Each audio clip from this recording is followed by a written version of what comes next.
Hello, welcome back everyone. So let's continue our lecture on JavaScript.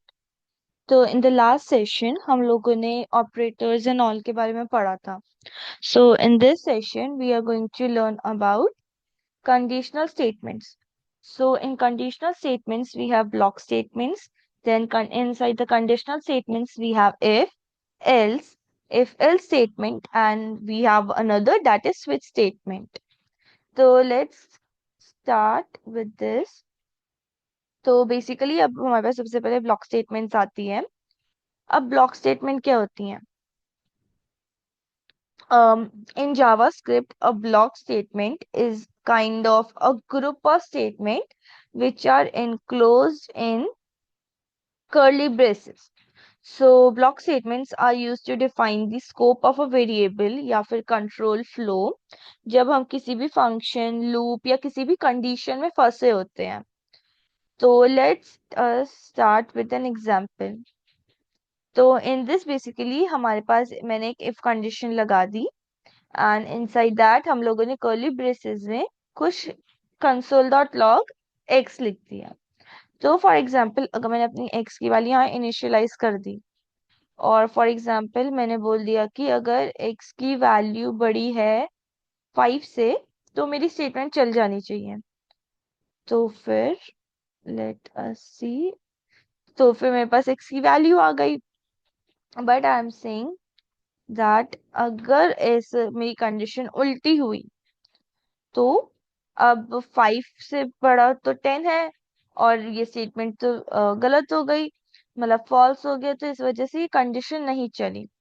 तो फिर let me show you, like for example अब there is one condition कि अगर if condition false हो रही है तो नहीं ही चल रही है, पर हमें कैसे पता वो नहीं चल रही है? तो for that we are going to use else. Now अब inside the else statement what we are going to write अगर x की वैल्यू नहीं प्रिंट हुई. So console.log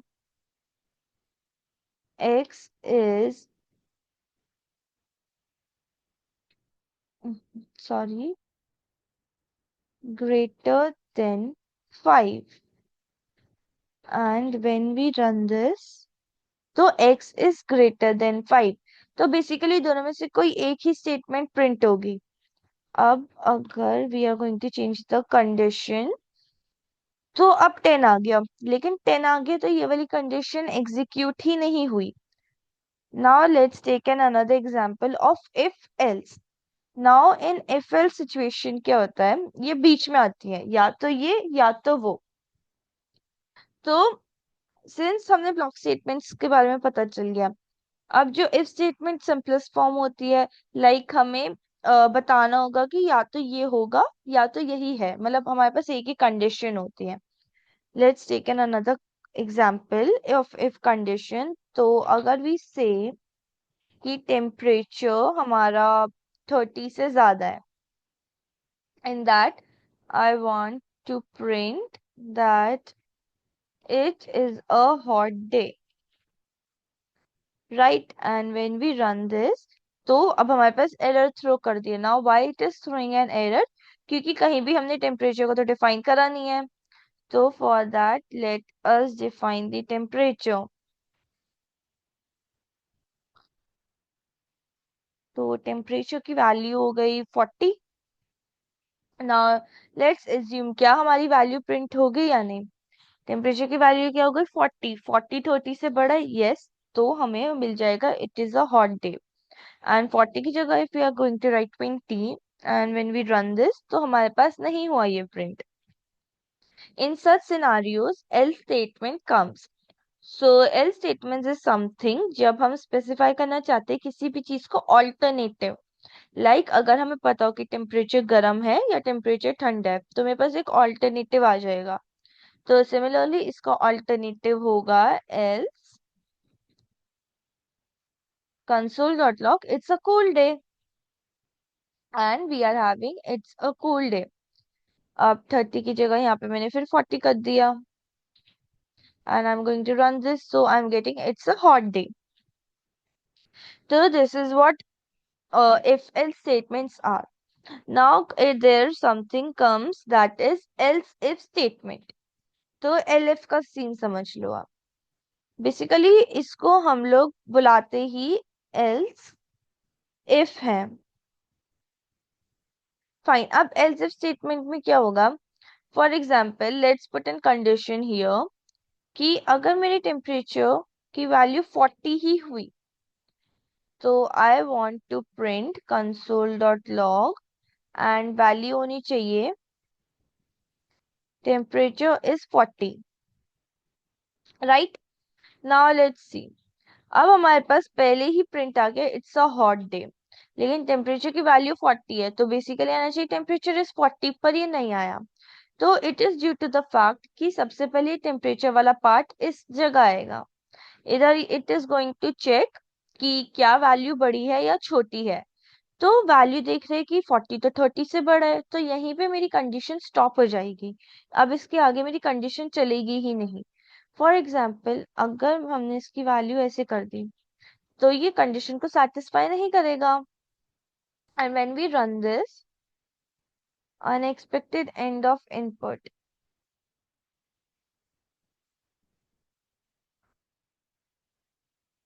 um now let's run this. Yeah, fine. So why we got this error? Unexpected. Fine, अब आ रहा है। I think तब तक update नहीं हुआ था कोड। सो बेसिकली क्या है, अब इसमें टेम्परेचर की वैल्यू 40 है। इधर टेम्परेचर 30 से बड़ा तो है नहीं, मतलब 40 30 से बड़ा तो है नहीं, तो ये तो फॉल्स में चली गई कंडीशन। अब इसलिए हमारे पास नेक्स्ट कंडीशन आती है। अब मेरे पास ये भी आ सकता था it is a cool day,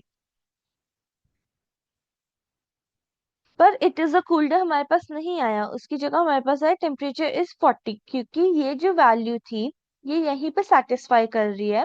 and because of this हमारे पास वैल्यू आती है temperature is 40।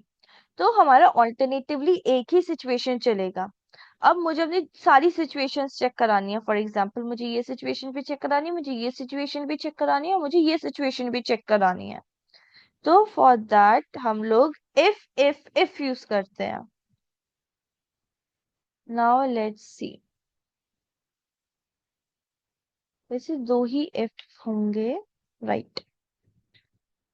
And for example let's do this, right? When we will run this, तो अब मेरे पास क्या है, it is a hot day, क्योंकि ये इसको भी सेटिस्फाई कर रही है।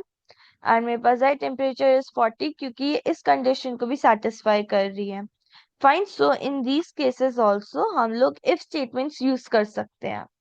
तो that's all about conditional statements. Now let's understand about switch statement. अब स्विच स्टेटमेंट क्या होती है? स्विच स्टेटमेंट मीन्स कि finally like it is particularly useful जब हमारे पास बहुत मल्टीपली पॉसिबल वैल्यूज हो किसी भी सिंगल वेरिएबल के लिए। मतलब for example let and let's take a fruit, और फ्रूट का नाम है एप्पल। अब मुझे बताना है कि अब for switch statement we are going to use switch keyword, और उसमें मैंने अपनी वैल्यू डाल दी जो मुझे चेक करानी है। तो मुझे अपनी वैल्यू फ्रूट चेक करानी है। अब इसमें हम लोग केसेस लेते हैं। मैं पहला केस चेक करूंगी कि क्या मेरी फ्रूट की वैल्यू एप्पल है। तो मुझे बताओ, अगर मेरे फ्रूट की वैल्यू एप्पल हुई तो प्रिंट कर दो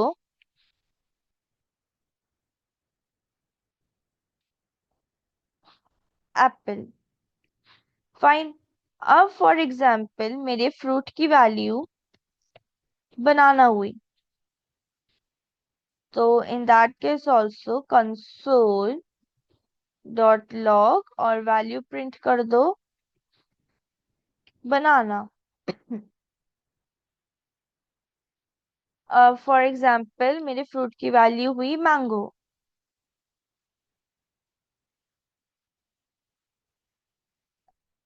तो फ्रूट की वैल्यू प्रिंट कर दो एज मैंगो। फाइन, अब in this case we have a default.